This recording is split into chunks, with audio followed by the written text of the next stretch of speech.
veamos acá entonces la primera pregunta, ya que está asociada a esto. La primera pregunta.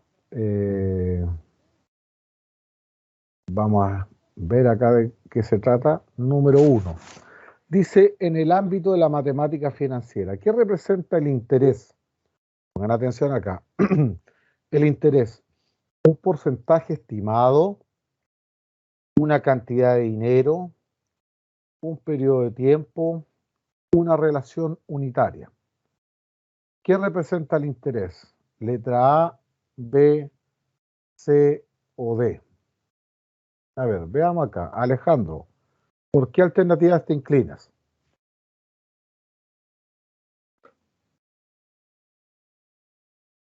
Alejandro, ¿por qué alternativas te inclinas? ¿Qué representa el interés? Un porcentaje estimado, una cantidad de dinero, un periodo de tiempo, una relación unitaria. ¿Cuál es tu respuesta? Me tinca más la A. Tinca más la A, perfecto. Alonso, ¿cuál alternativa te sugieres tú, Alonso?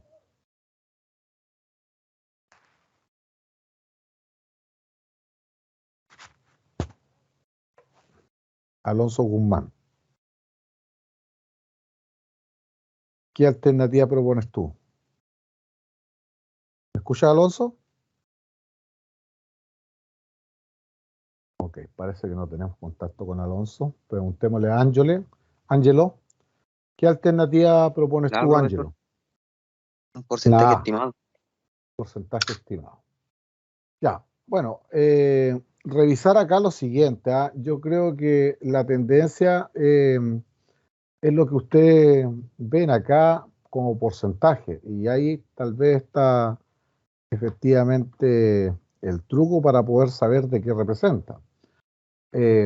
Bueno, primero indicar que el interés es distinto a la tasa de interés. ¿Ya? La tasa de interés se expresa de manera porcentual, el interés no. Voy a hacer la siguiente consulta a modo general. Entonces, ustedes me piden 1.000 pesos. 1.000 pesos, yo le digo, ok, no tengo ningún problema en prestarle 1.000 pesos, pero se lo voy a prestar a una tasa de interés del 10% mensual. ¿Cuánto es la cantidad de dinero que tienen que devolverme a final de mes? 1.100. 1.100. ¿Y cuánto pagó de interés? 100 pesos. Entonces, ¿qué es lo que es la tasa de interés? ¿Qué es lo que representa el interés acá? ¿Un porcentaje? ¿Una cantidad de dinero? ¿Un periodo de tiempo? ¿Una relación unitaria? Una relación unitaria, si no me equivoco. ¿Pero qué me dijiste tú? Me preguntaste recién, ¿cierto? Un ¿Cuánto es el periodo de interés que tiempo, bro. paga? ¿Ah? Un periodo de tiempo. Un periodo de tiempo. Pero yo les pregunté a ustedes, mire, fíjense, voy a volver a repetir la pregunta. Ustedes me pidieron 1.000 pesos, ¿cierto? Yo les Perdón, dije, una cantidad de dinero.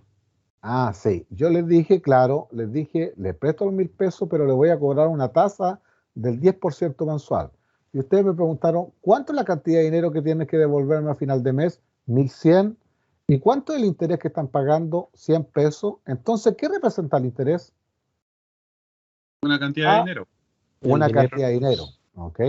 Entonces, muchos se van o se inclinan efectivamente por un porcentaje estimado, pero el porcentaje tiene que ver, cuando uno expresa la tasa de interés es un porcentaje dividido por unidad de tiempo, es decir, yo le digo un 10% mensual, puede ser un 10% diario, un 10% semanal, un 10% trimestral, un 10% semestral, un 10% anual. Siempre está expresada en un porcentaje dividido por unidad de tiempo. Así que no asocien netamente el porcentaje con el interés. Y recuerden diferenciar lo que es tasa de interés de interés. ¿Ok? Perfecto. Pregunta número 2. ¿Con qué concepto es posible relacionar la expresión capitalización? Seleccione una. Amortización, depreciación, interés o anualidad. ¿Cómo busco ahí la alternativa para eso?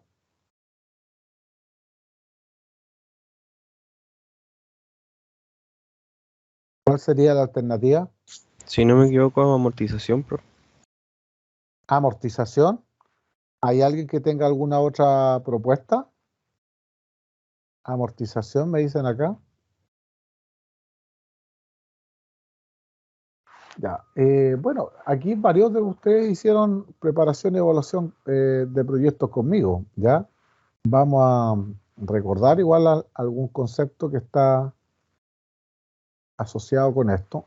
Dentro de la asignatura de preparación y evaluación de proyectos, nosotros vimos por ahí varias fórmulas que están relacionadas acá está. Ok. Entonces nos decían lo siguiente. Fíjense.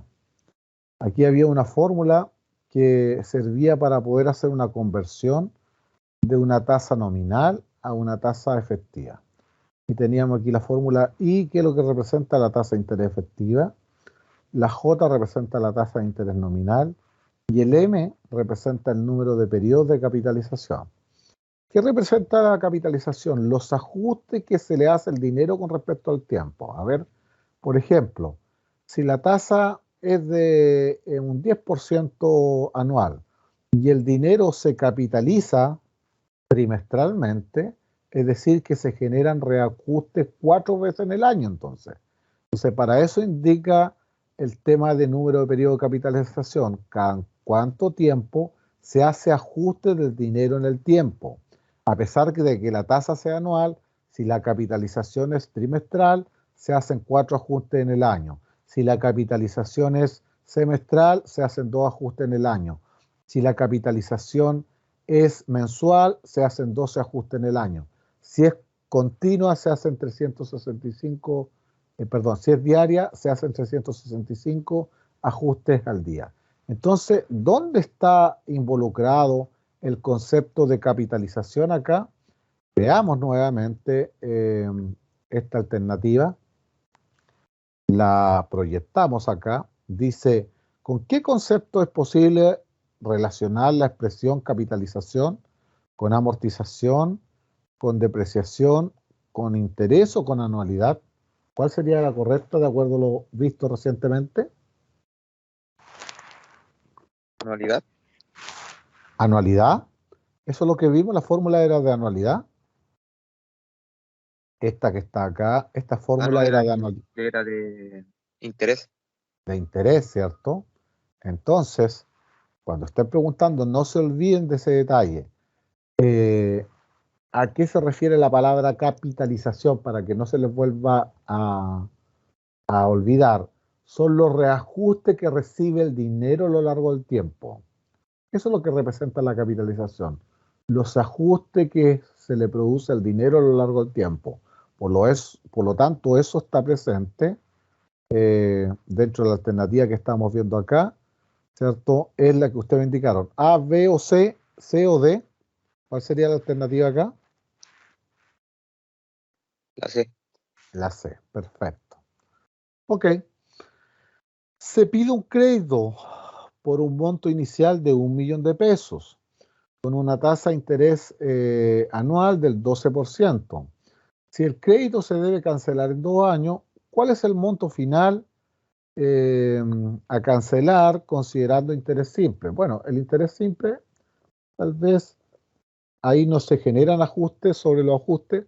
E incluso esto nosotros pudiéramos calcularlo mentalmente. A ver, pedí 1.000.000 de pesos, me cobran el 12%. ¿Cuánto es el interés que pago en el primer año por 1.000.000 de pesos? ¿Cuánto es el 12% de 1.000.000 de pesos? No escuché, perdón.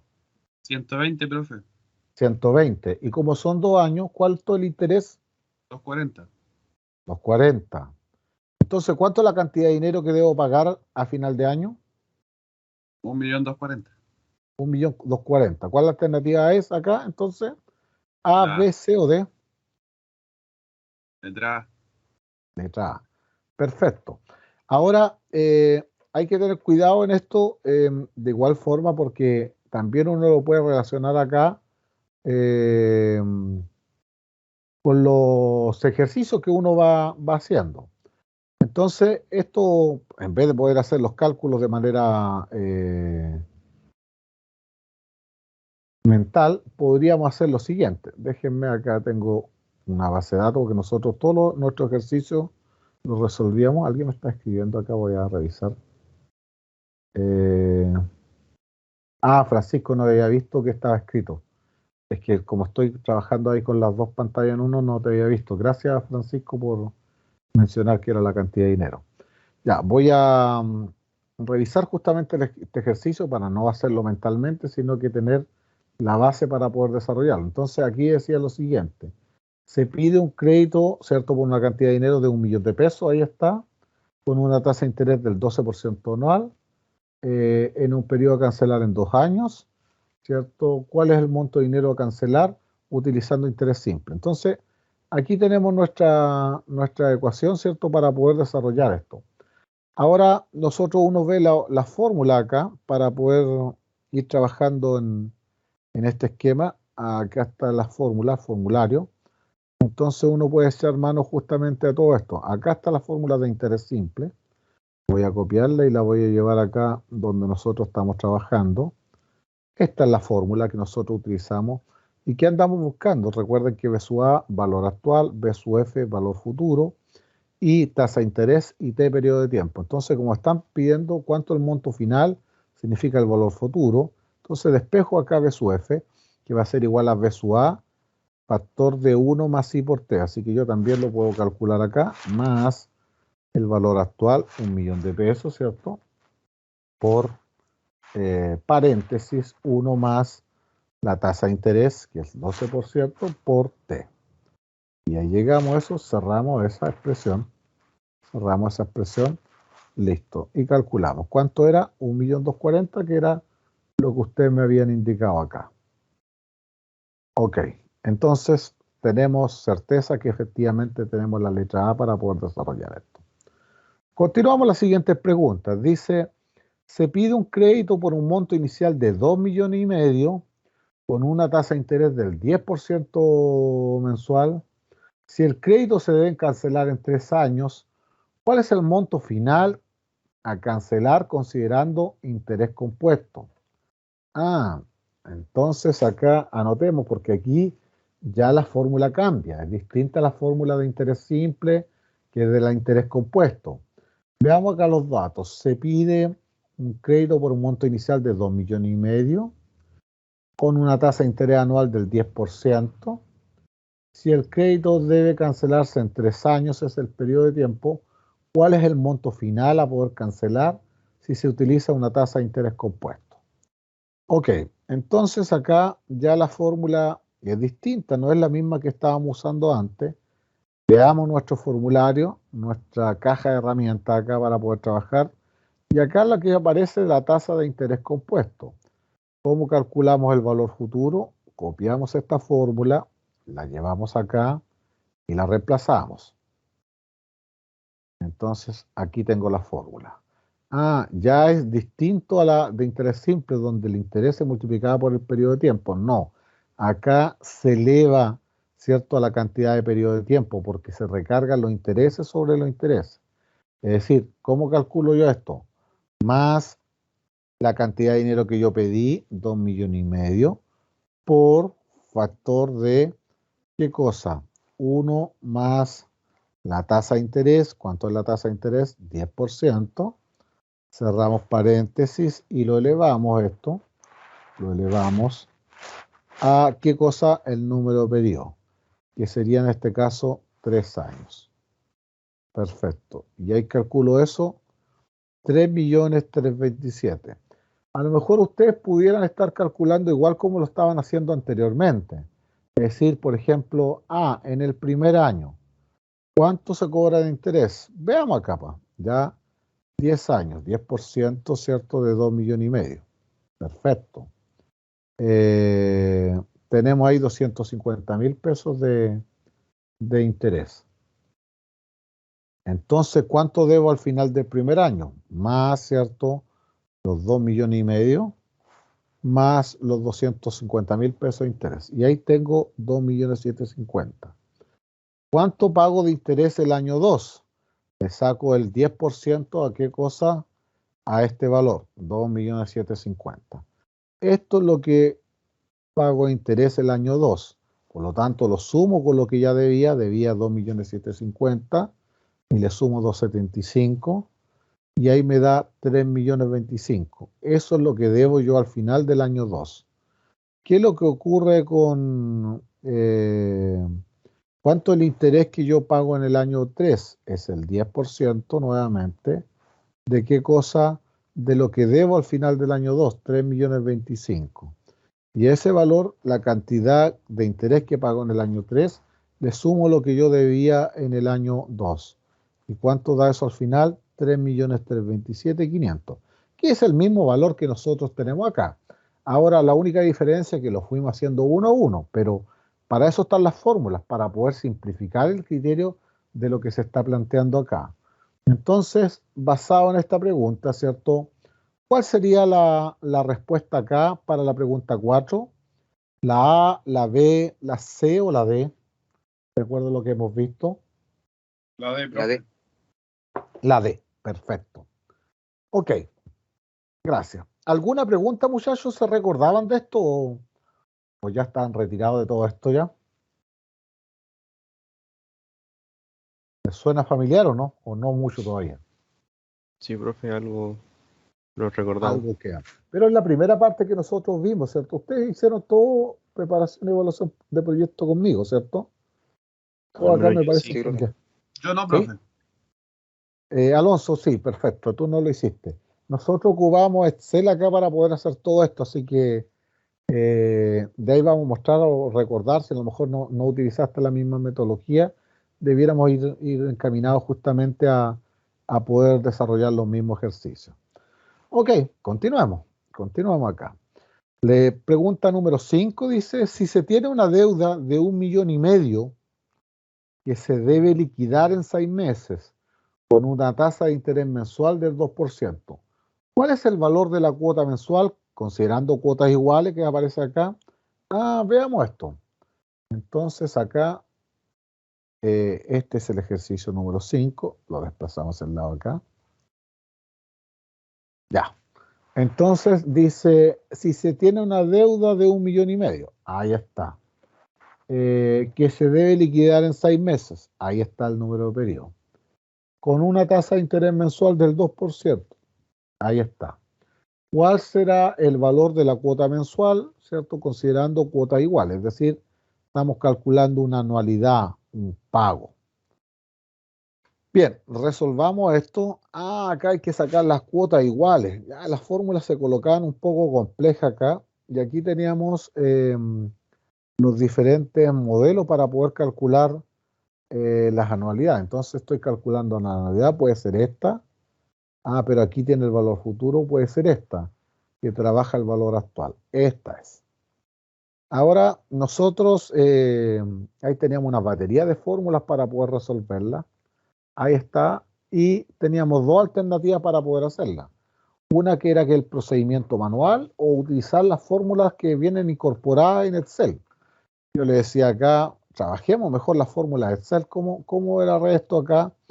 Yo me ubicaba acá y colocaba fórmulas y buscábamos acá las financieras y buscaba la anualidad, pero la anualidad no existe. Pero en Excel uno en vez de hablar de anualidad, hablaba de pago. Ahora el pago, a ser un valor negativo, hay que hacer algunos ajustes cuando uno ingresa aquí este valor. ¿Cuánto vale la tasa? 2%. ¿Cuánto vale el NPER o número de periodos? 6 meses. ¿Cuánto vale BSUA? Y aquí uno tenía que hacer un ajuste, como era un valor negativo esto, entonces yo le anteponía aquí el signo menos e ingresaba justamente el valor actual. Y ahí acepto esa condición y me da en forma directa cuánto es la cuota. Ahora, esto era bastante más sencillo que reemplazar aquí en la fórmula, que igual se puede hacer, pero más compleja acá. ¿Cómo lo puedo yo hacer? Más el valor actual por paréntesis, abro paréntesis acá. ¿Qué es lo que veo acá? La tasa de interés por, abro paréntesis nuevamente, 1 más la tasa de interés, cierro paréntesis, y este numerito que está acá lo elevo ¿a qué cosa? Al número de periodos, que son 6. Cierro paréntesis en la parte superior, ahí está cerrado, paréntesis negro con negro, estamos listos. Dividido. Y en el denominador, ¿cuántos paréntesis tengo? Como hay una diferencia, abro 2 paréntesis. El primer componente es 1 más la tasa de interés, cierre paréntesis, ¿cierto? Elevado, ¿a qué cosa?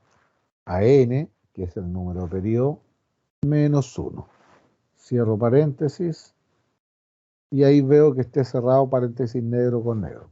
Y aprieto Enter, y ahí tengo el valor, es el mismo valor que está arriba, 267.789. Pero evidentemente que este procedimiento es mucho más rápido. Por eso yo le enseñaba a usar la herramienta en Excel para poder resolver estos problemas. Entonces, basado en esos resultados, ¿de cuánto vale el valor de la cuota? Letra A, B, C o D. Letra A. Letra A. Ok, así se calcula. Alonso, ¿tú usabas las fórmulas de matemática financiera para poder resolver eso o usabas con las fórmulas nomás? Las fórmulas, Alonso. no las del Excel. No las del Excel, ya. Esas del Excel son mucho más simples, ¿ya? O sea, yo las hacía con las dos, le enseñaba porque acá las fórmulas de Excel igual había que aprender a usarlo, etcétera, pero una vez que uno lo aprendió a usar, podía corroborar los resultados haciéndolas con las fórmulas de Excel, que resulta mucho más rápido, ¿cierto? Finalmente eso es lo que andamos buscando acá. Perfecto. ¿Alguna pregunta hasta acá? ¿Una pregunta? Ok, continuamos entonces. Teníamos esto acá. Vamos con la siguiente pregunta. Habíamos respondido la pregunta 5.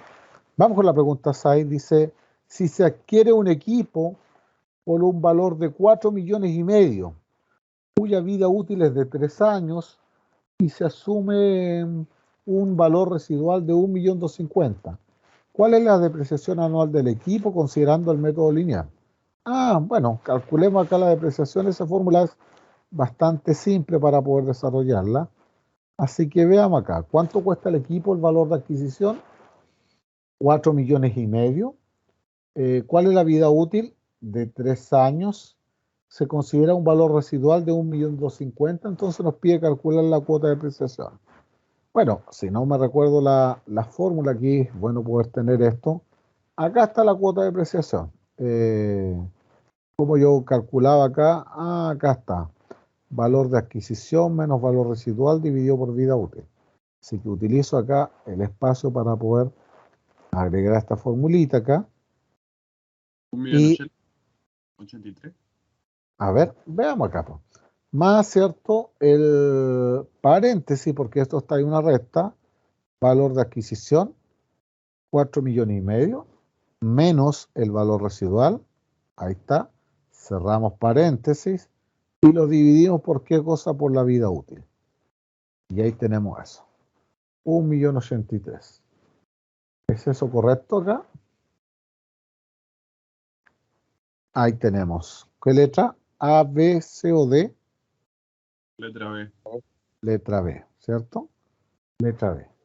Ahora, esto también tenía una alternativa para poder calcularlo con fórmulas de matemática financiera. No sé si se recuerdan acá. ¿Alguien que me pueda ayudar? Fórmulas, matemática financiera. No aparecía el nombre acá, pero aparecía con una abreviación. ¿No? SLN. ¿Ya? ¿Y cómo era acá? ¿Cuánto era el costo? 4,5 millones. ¿Cuánto era el valor residual? 1.250.000. ¿Cuánto vale la vida? 3. Aceptamos. Y acá nos da directo el valor de la cuota de depreciación. SLN, por si acaso, si no se recordaba. Se olvida rápido, ¿eh? Pero fue lo primero que hicimos el semestre pasado en preparación y evaluación de proyectos. Perfecto, pero aquí ya la habíamos respondido, sino que es simplemente para poder recordar letra B en este caso. Pregunta 7. Aquí son preguntas conceptuales. Y acá nos dice, se está evaluando invertir en la compra de camiones diésel y en la incorporación de un sistema GPS a cada camión. ¿Cómo se pueden clasificar estos dos proyectos? Mutuamente incluyentes, mutuamente excluyentes, independientes o dependientes. ¿Qué significa incluyentes? Que uno incluye al otro. ¿Qué significa excluyente? Que uno excluye al otro. Es decir, que si compro uno, no compro el otro. ¿Qué significa incluyente? Que si compro uno, está incorporado el otro. Entonces, ¿qué es lo que uno se pregunta primero? A ver, tenemos el camión diésel, tenemos el sistema GPS. ¿Todos los camiones tienen sistema GPS? No, ¿O es No. un alimento que se puede comprar aparte? se compra aparte. Se compra aparte. Perfecto. Entonces, ¿qué es lo que tenemos que hacer acá? ¿Cómo son los proyectos acá? ¿Son independientes? Sí, pero mira, dice, se está evaluando con Claro. invertir la compra de camiones diésel y en la incorporación de un sistema GPS. Ahí ¿Cómo lo sería consideras? incluyente, mutuamente incluyente. No, porque el mutuamente incluyente, yo te preguntaba, ¿el camión trae el sistema GPS? No, no lo trae. No, tienes que comprarlo aparte.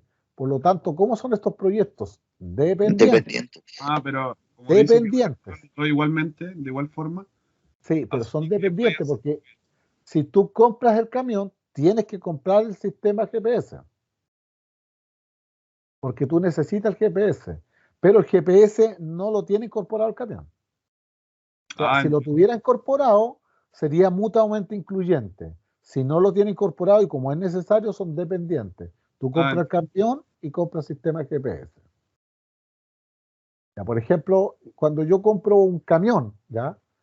Entonces el camión viene incorporado, por ejemplo, con el sistema de carga que tiene. Estoy pensando en un camión nuevo.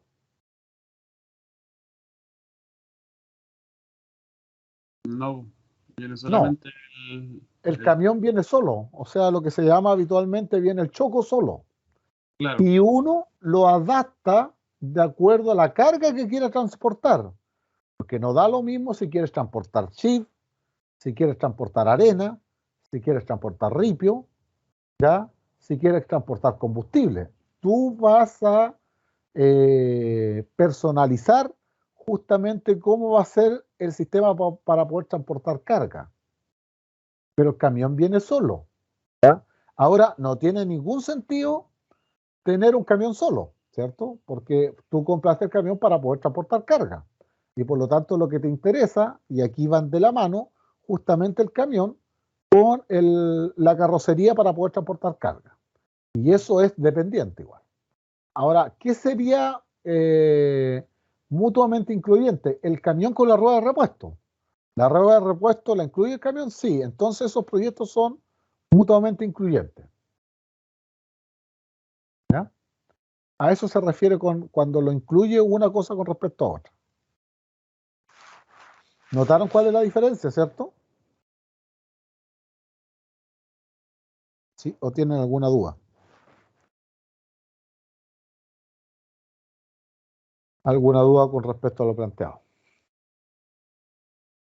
Ok, parece que no hay duda. Bueno, continuamos entonces, continuamos. Veamos acá. Siguiente pregunta. Si en un proyecto minero se está evaluando el costo de transporte por tonelada de mineral por kilómetro recorrido de los camiones, ¿en qué etapa del proyecto se encuentra la empresa? ¿En la idea, en la inversión, en la preinversión o en la operación? Yo acá esto siempre lo explicaba a través de una gráfica que quiero compartir igual con ustedes para poder recordar lo que se refiere justamente a este concepto. Déjame ver acá. Siempre cuando veo esta asignatura muestro yo esta gráfica.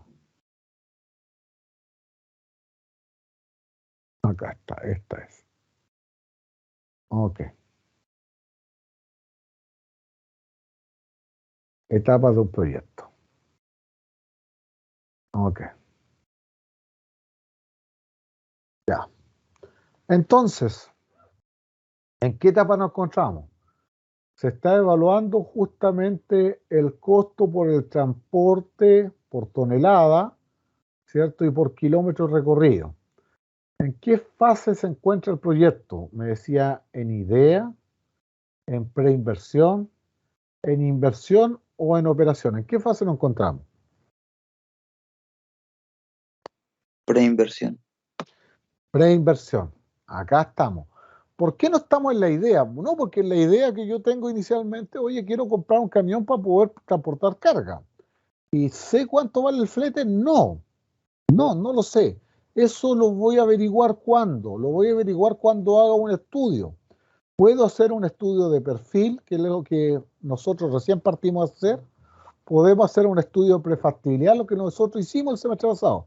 Cuando desarrollamos el informe, ¿cierto?, de la propuesta de idea o de negocio que ustedes tenían, hicimos varios estudios. Hicimos el estudio de mercado, hicimos el estudio técnico, hicimos el estudio legal, hicimos el estudio organizacional, hicimos el estudio económico, hicimos el estudio financiero. Estamos acá, solamente hicimos un estudio de prefactibilidad, pero no ejecutamos el proyecto, solamente estamos en la parte de preinversión. Ahora, cuando aquí me hablaban de la etapa de inversiones, significa que yo compré ya el camión. Y aquí la pregunta es, ¿yo compré el camión? No, o sea, yo no me compro el camión para recién averiguar cuánto cuesta el flete. O sea, ese tema yo debo averiguarlo antes, no para la parte final.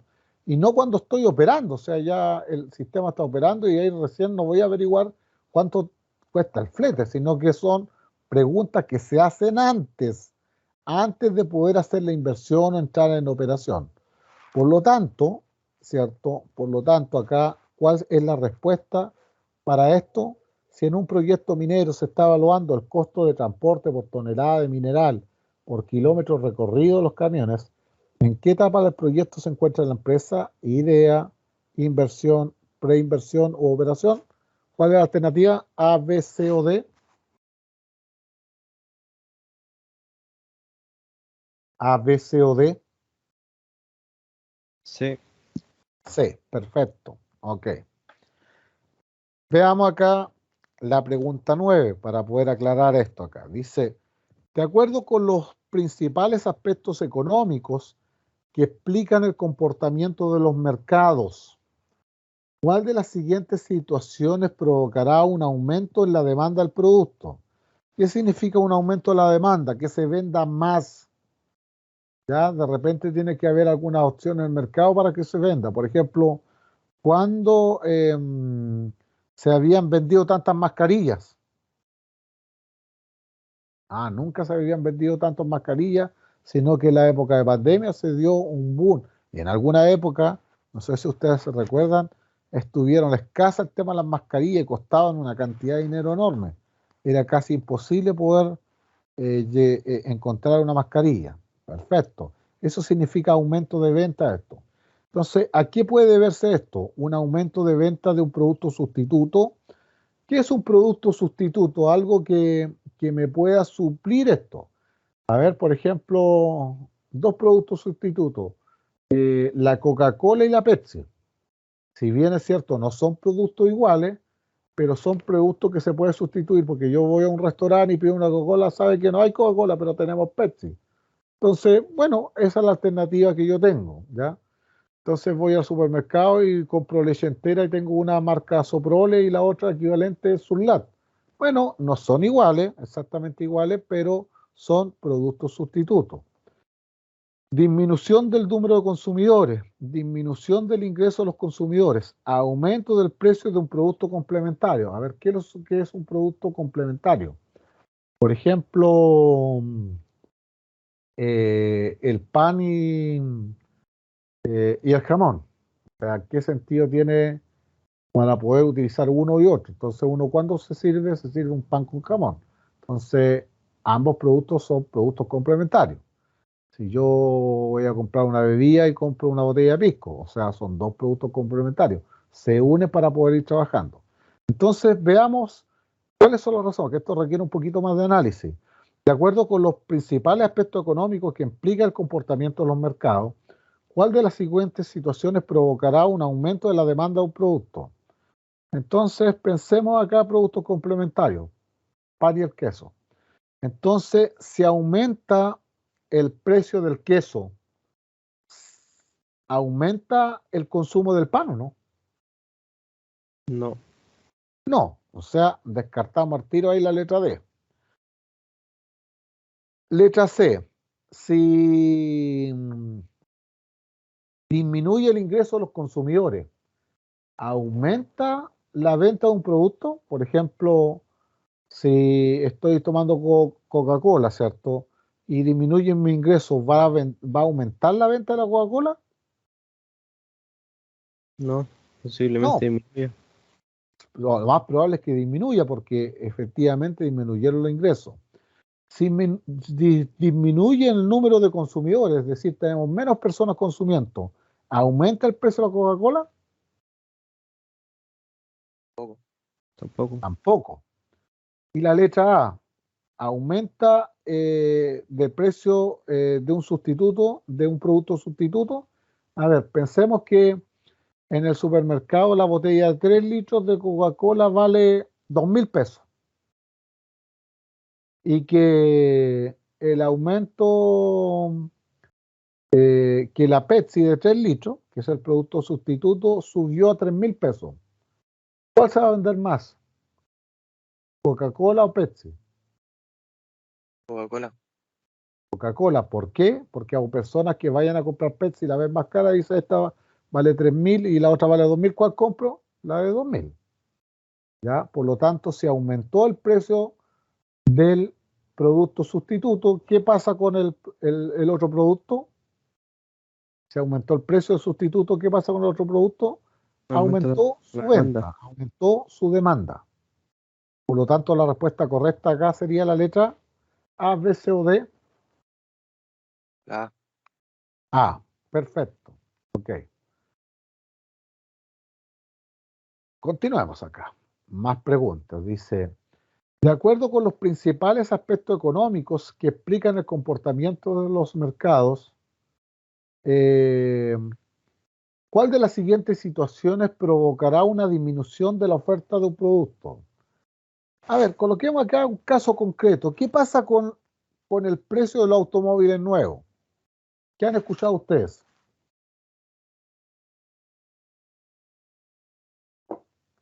¿Qué ha pasado con el precio de los automóviles nuevos? No subió mucho. Han subido mucho. ¿Y por qué han subido mucho? Es más, hay que encargarlo ahora, ¿eh? Si uno quiere comprarse un auto nuevo, tiene que encargarlo. ¿Por qué han subido mucho? Hoy en día por la pandemia. Ya, pero tratemos de ver esto. ¿Por qué por la pandemia? ¿Qué es lo que pasó durante la pandemia? ¿Por qué han subido mucho los autos? ¿Por qué hay que encargarlos? Por la demanda que hay en pandemia. Porque hay una alta demanda. ¿Y qué pasa con la oferta? Disminuye. Disminuye. O sea, hay pocos vehículos hoy día que se fabrican. Y ustedes van a decir, oye, ¿y se venden más vehículos que en el año 2019? No, no. Se venden menos vehículos. Lo que pasa es que no se han fabricado tanto. Y por eso es que efectivamente están escasos. Y por eso han subido de precio. ¿Ya? Ahora, ¿por qué se han producido pocos vehículos? ¿Cuál creen que es la razón? O sea, me dijeron la pandemia, pero escarbé un poquitito más. ¿Por qué creen que efectivamente se han producido pocos vehículos?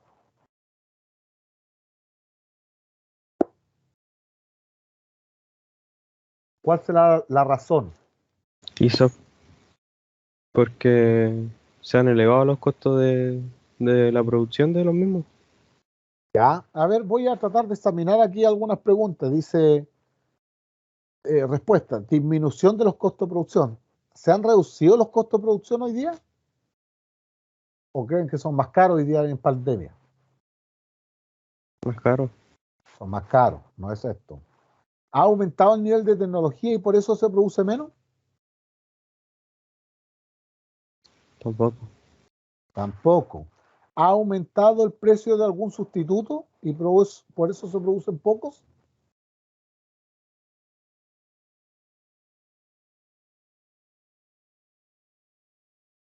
Tampoco. Tampoco. ¿Ha disminuido la cantidad de proveedores? Sí, Sí. esa es. Sí. ¿Y por qué? ¿Por qué ha disminuido la cantidad de proveedores? Recuerden que un vehículo se hace con múltiples piezas, ¿ya? Con miles de piezas y se hace justamente un ensamblaje. Pero hay muchas empresas que proveen algunos productos y que no han logrado sobrevivir. ¿Qué le ha pasado a muchas empresas a nivel mundial con el tema de la pandemia? Encerrado. Han cerrado, han quebrado. Entonces ya no tenía la misma cantidad de proveedores que tiene antes y por lo tanto te cuesta conseguir los productos. ¿Han tratado de poder comprar materiales de construcción?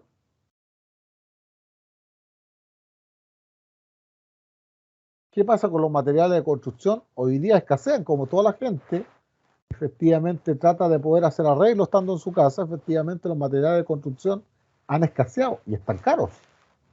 ¿Ya? ¿Y por qué? Porque hay pocos proveedores. Por lo tanto, ¿cuál es la respuesta acá para esta? ¿A, B, C o D? La D. La D. Bueno, esta clase de preguntas requieren justamente un análisis un poco más fino, que no estaban ahí tan en forma directa, pero la idea es tratar de ir comprendiendo esto. Dice, ¿cuál de las siguientes actividades se debe realizar al analizar técnicamente la viabilidad de un proyecto? Recuerden, acá yo voy a volver acá a estos productos base porque nosotros hacemos estudios. No alcanzo a ver bien. Ya, perfecto. Ok, entonces nosotros cuando evaluamos un proyecto, hacemos diferentes estudios. Aquí mostraba yo alguna diapositiva, un estudio técnico, un estudio de mercado, un estudio legal, organizacional, financiero, económico. ¿Qué es lo que uno estudia en el mercado? La definición del producto, cuantifica la demanda del producto o servicio, analiza la oferta del producto, analiza los precios. En el estudio técnico uno define la tecnología, el tamaño, la localización, los costos. En estudio administrativo legal, define el marco legal, la organización, estudio económico financiero, flujo de caja, etc. Ok, estamos ahí con eso. Ahora, pregunta, que es la que nos planteaban acá. Y no nos perdamos de esto, ¿eh? Dice lo siguiente, ¿cuál de las siguientes actividades se debe realizar al analizar técnicamente o al realizar un estudio técnico la viabilidad de un proyecto? ¿Qué es lo que uno define? Evalúa, recuerda, estudio técnico, evaluar el impacto medioambiental, definir los procesos administrativos, determinar la localización óptima o estimar la demanda proyectada. ¿Qué es lo que uno resuelve al analizar técnicamente la viabilidad de un proyecto en un estudio técnico? ¿Cuál de las cuatro alternativas? A, B, C o D.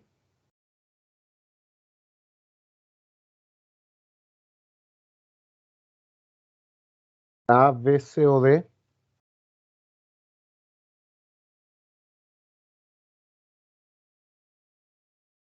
Ya muchachos, ¿cuál alternativa? A, B, C o D. Perdón.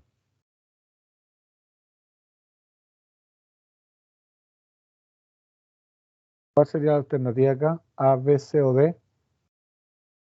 Ahí estamos acá. Ya pues, al analizar técnicamente, yo se las di la respuesta acá. Se las di servía. Y aquí estaba. Entonces, ¿qué es lo que uno hace en un estudio técnico? en el estudio técnico hace estas cosas. ¿Cuál me sirve acá? La localización. Localización. Aquí decía claramente localización. Por lo tanto, cuando yo proyecto acá, ¿cierto? ¿Qué es lo que uno resuelve desde el punto de vista técnico? ¿Cuál de las siguientes actividades se debe realizar al analizar o al efectuar un estudio técnico de la viabilidad del proyecto? El impacto ambiental, los procesos administrativos, la localización o la demanda. ¿Cuál es la alternativa A, B, C o D? No sé. La C, perfecto, definir la localización. Ya, esta pregunta es muy similar igual, ¿ah? Fíjense, pero analícenla bien. ¿Cuál de las siguientes actividades se debe realizar al analizar legalmente la viabilidad de un proyecto? Acá era técnicamente, acá es legalmente, con el estudio legal. Seleccione una. Determinar el tipo y número de equipos, establecer el régimen tributario, identificar a los potenciales proveedores, estimar la relación entre costo y beneficio. ¿Cuál es la alternativa si estamos haciendo un estudio legal? A, B, C o D. ¿Sería la B? La B, perfecto. Es decir, buscamos el régimen tributario al cual nos corresponde poder tributar. Entonces, yo defino cómo va a ser la característica de una empresa. Si va a ser una cooperativa, si va a ser una empresa sin fines de lucro o va a ser con fines de lucro. Entonces, yo tengo que definir cuál es el sistema tributario en el cual yo voy a trabajar. Y ahí se define efectivamente qué es lo que corresponde. Por lo tanto, el régimen tributario corresponde a la normativa legal, ¿ya? Eso es lo que corresponde. Bien, pregunta 13 nos dice acá, una empresa anualmente registra ingresos por venta de productos de 50 millones de pesos. Los costos fijos son de 30 millones de pesos y los costos variables corresponden a un 20% de los ingresos por venta, o sea, un 20% de los 50 millones. El 10% de los 50 millones son 5, el 20 son 10. ¿Cuál es la utilidad anual de lo antes de impuestos? Bueno, esto cuando uno hace la especie de flujo de caja. A ver, veamos acá, ¿dónde tenemos acá? Ejercicio 13. Ya, perfecto. ¿Qué nos dice? ¿Cuántos son los ingresos por venta? 50 millones de pesos. ¿Cuántos son los costos fijos? 30 millones de pesos. Los costos variables, un 20% de los ingresos por venta. Entonces, ¿cuál es la utilidad antes de impuestos? Bueno, veamos acá. ¿Qué representa el 20% del ingreso por venta? Menos le colocamos acá el 20% de qué cosa de los ingresos por venta, de los 50 millones. Y eso da 10 millones. Entonces nos preguntan, ¿cuál es la utilidad antes de impuestos, también conocida como la UAI? Bueno, sumo algebraicamente los ingresos por venta más los costos fijos más los costos variables. Y ahí que tengo 10 millones de pesos. Esa es la utilidad antes de impuestos. De acuerdo a las alternativas que yo tengo acá, ¿cuál sería mi alternativa? A, B, C o D. A, B, C o D. La A, perfecto. Ahí estamos, letra A. Pregunta 14. Una empresa anualmente registra ingresos por venta de productos de 100 millones de pesos. Los costos fijos son de 60 millones de pesos. Los costos variables corresponden a un 15% de los ingresos por ventas y la depreciación de equipos es de 15 millones de pesos anual. Si el impuesto a la renta es de un 27%, ¿cuál es la utilidad anual después de impuesto o la UDI, utilidad después de impuesto? Hagamos acá el ejercicio y tenemos acá lo siguiente. Ya. ¿Cuántos son los ingresos por venta acá? Los ingresos por venta son de 100 millones de pesos. Los costos fijos son de 60 millones, aquí se agregan negativos, son costos fijos. Los costos variables representan un 15% de los ingresos por venta, así que los calculamos menos el 15% de los ingresos por venta. El 15% de 100 millones son 15 millones. Y además dice, y la depreciación de los equipos de 15 millones. Entonces esa depreciación es negativa. Recuerde que cuando uno hace los flujos de caja, ya en una parte la depreciación es negativa, en la primera parte, y después que se pagan impuestos positiva, ¿ya? Porque se resta primero y después se suma para poder mantener justamente el balance del flujo de caja. Bien, calculemos entonces la utilidad antes de impuestos, antes de poder pagar impuestos. ¿Qué sumamos acá? Los ingresos por venta, más los costos fijos, más los costos variables, más la depreciación. Y eso se suma todo algebraicamente. ¿Cuánto nos da eso? 10 millones de pesos. Y de esos 10 millones de pesos yo pago impuestos. ¿A cuánto pago impuestos? El 27%. Menos el pago de impuestos negativo, entonces el 27%. ¿Sobre qué? Sobre la utilidad antes de impuestos. Y ahí tengo 2 millones 7. ¿Y qué me queda después de la utilidad después de impuestos? Sumar algebraicamente la utilidad antes de impuestos más el impuesto, ¿ya? Y esto es lo que me queda de la utilidad después de impuestos, después que yo pagué los impuestos, 7 millones 3. ¿Cuál alternativa es la que corresponde acá? Letra A, B, C o D, para la pregunta 14. A ver, La letra B. Perfecto, perfecto.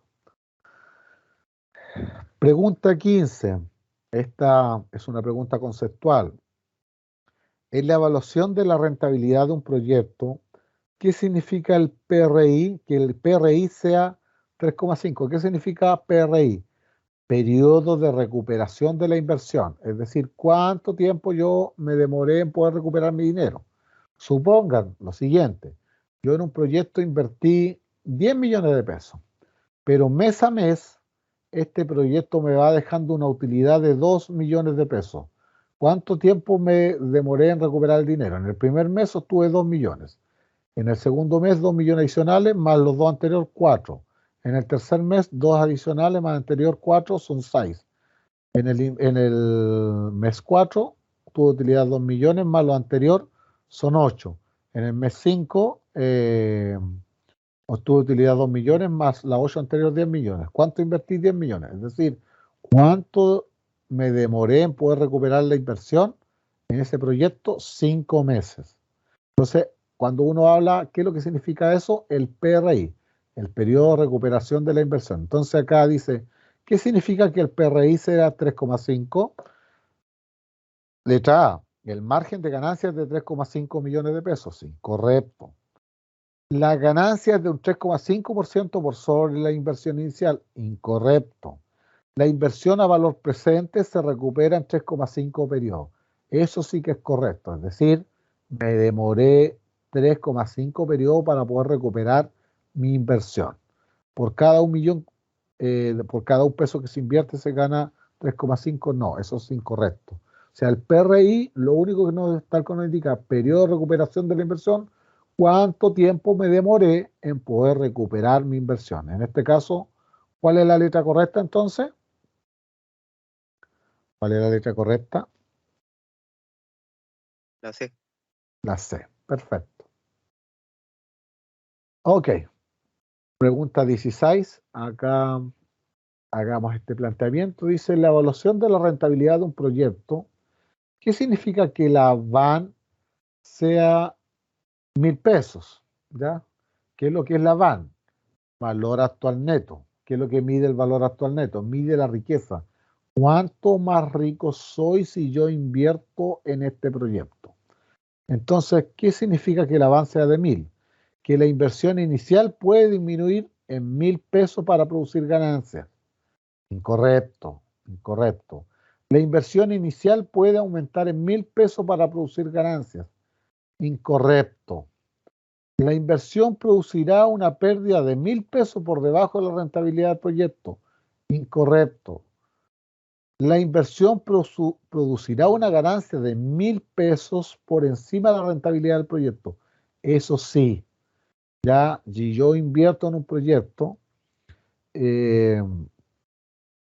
lo que está midiendo es la riqueza, en cuánto aumentó mi riqueza con respecto a lo mejor de dejar la cantidad de dinero en el banco. O sea, normalmente uno toma la decisión de poder hacer algunos proyectos que es más riesgo, que es diferente con el riesgo que se toma justamente en el banco. Así que ahí se visualiza esta opción.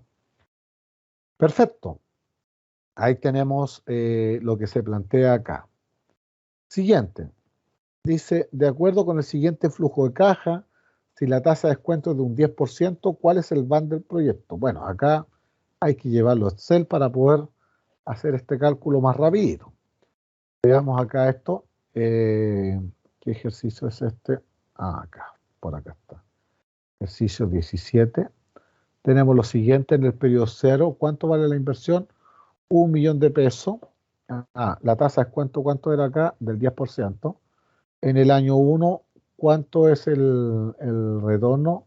150.000. En el año 2, 250.000. En el año 3, 350.000. En el año 4, 400.000. Y en el año 5, 500.000. Entonces, ¿qué me están pidiendo aquí? Calcular el BAN. Yo le decía que el BAN acá uno lo calcula, yo personalmente lo hago usando la matemática financiera, que yo creo que lo habíamos explicado esto, si lo habíamos hecho y así lo hacíamos, fórmulas financieras, y no estaba directo el BAN, sino que parecía BNA. BNA. Aquí nos pedía cuánto era la tasa, entonces la tasa es del 10%, y aquí había que tener cuidado. ¿Cuánto era el valor 1? Y siempre partíamos desde el flujo de caja neto del año 1 hacia adelante hasta el año 5, pero dejo afuera la inversión inicial o el periodo 0. Acepto eso. Y después acá yo arreglo esto manualmente, porque si yo veo esto, no está incluido la inversión inicial. ¿Y qué es lo que hago acá? Me ubico justamente en la barra fórmulas y le sumo algebraicamente la inversión inicial del año 0, incluido el valor negativo. Y con eso calculo el BAN. Y por lo tanto, este es mi BAN, 189.601. Si lo comparo con las alternativas que tengo para este proyecto, ¿cuál sería la respuesta correcta? La A, la B, la C o la D. La A, B, C o D. La D. La D. Perfecto. Ok. Vamos a la pregunta 18. Acá dice, de acuerdo con el siguiente flujo de caja, ¿cuál es la TIR del proyecto? Recuerde que la TIR, ¿qué representa? La tasa interna de retorno o el máxima rentabilidad que se le puede exigir al proyecto.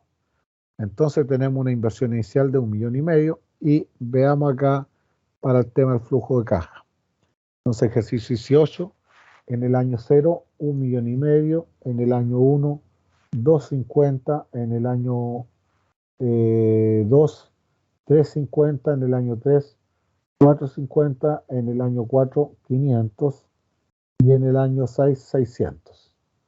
Ok, 600. Perfecto. Entonces, ¿qué me están pidiendo calcular acá la TIR? Bueno, esto hacerlo manualmente es un proceso súper complejo. Nosotros, ¿cómo lo hacemos acá? Aplicamos TIR, ¿no? Fórmulas financieras y desarrollamos TIR. Y aquí nos pide los valores y aquí incluyo desde el año 0 hasta el final. A diferencia del BAN, que toma desde el año 1, el TIR se considera desde el año 0 hacia adelante. Aceptamos acá y nos da directo el TIR. ¿Cuánto es el TIR? Que en el fondo es la rentabilidad, 11,55%. Comparamos acá con las alternativas que tenemos. ¿Cuál sería la alternativa correcta acá para el problema número 18? Letra A, B, C o D.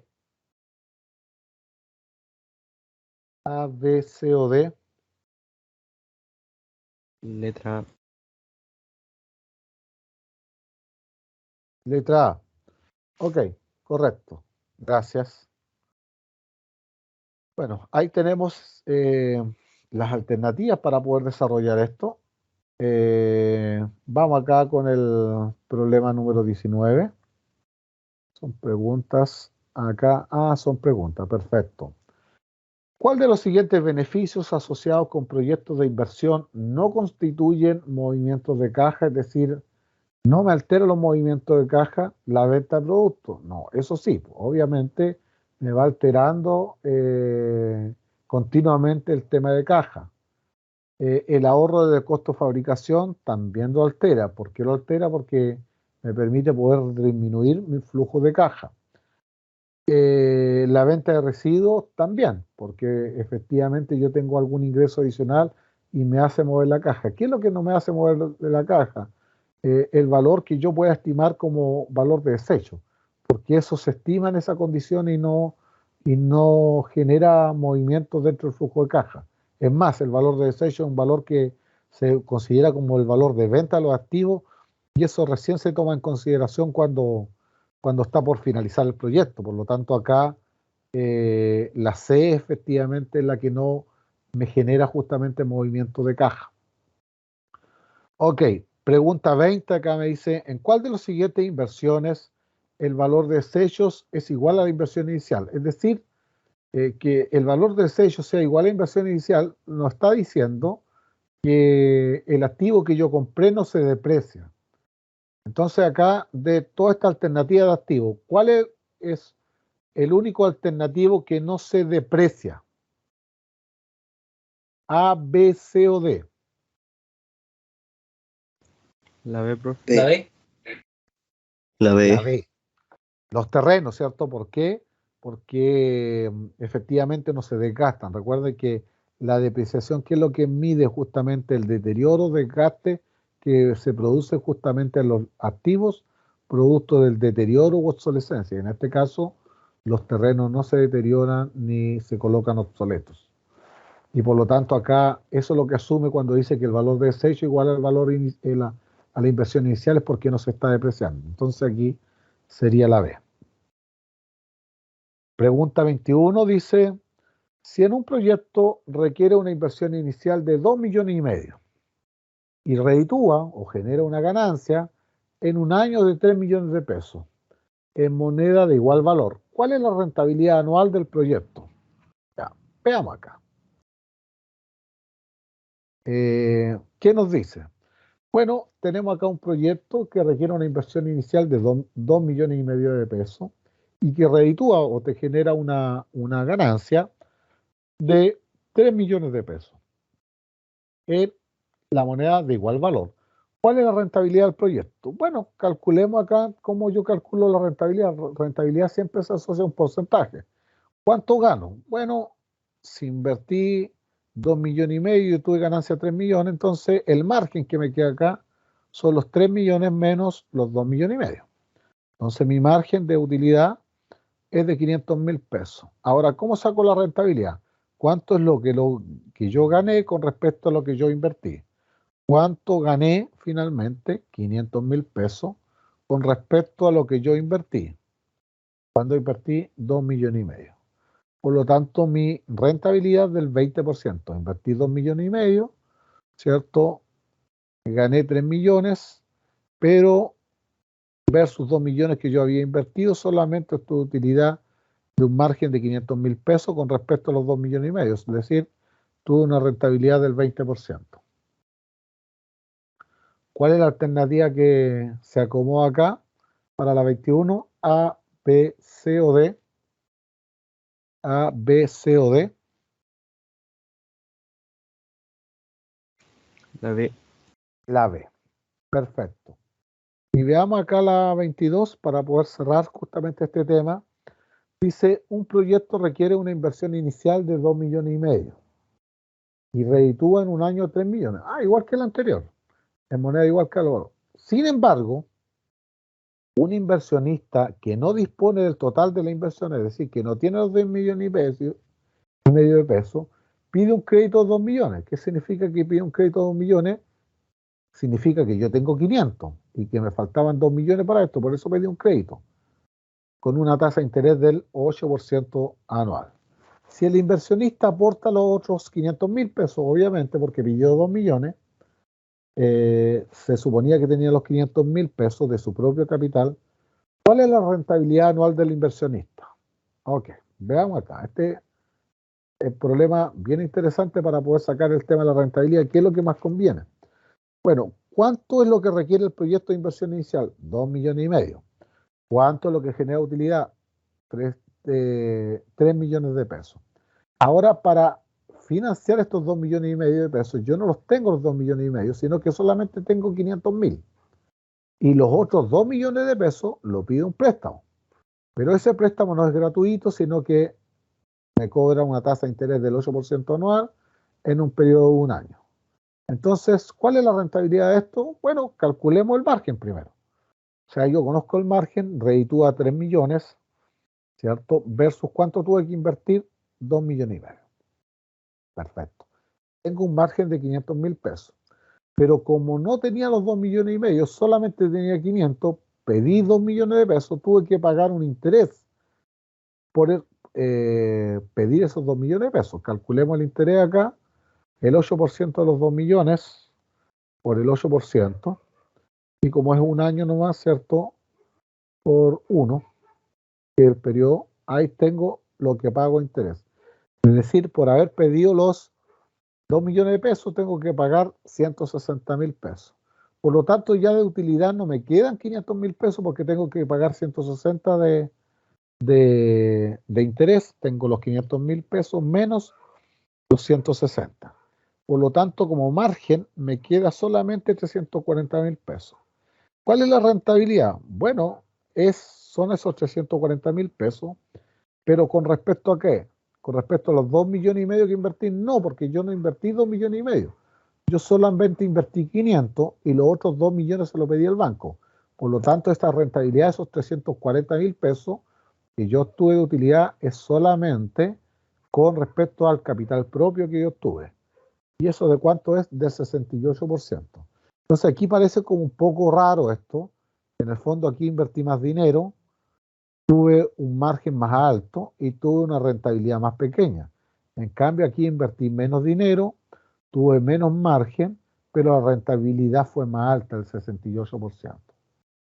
¿Cuál sería acá entonces nuestra respuesta correcta? A, B, C o D.